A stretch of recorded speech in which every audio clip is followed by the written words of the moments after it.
رہے تھے ان کا سیل روا اتنی تیزی سے بڑھا کے ان کا مذکور عالم میں ان کے تہذیب و تمدن کا ڈنکا بجنے لگا.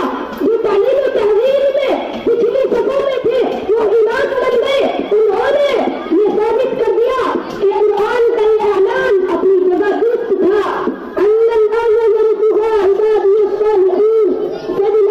ہمارے نیک بندے زمین پر وارث ہوں گے.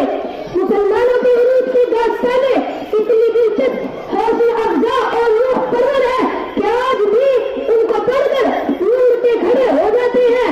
علامہ اقبال نے کیا خوب کہا تھا, دشت تو دشت ہے دریا بھی نہ چھوڑے ہم نے, دشت تو دشت ہے دریا بھی نہ چھوڑے ہم نے, بحر ظلمات میں دوڑا دیے گھوڑے ہم نے.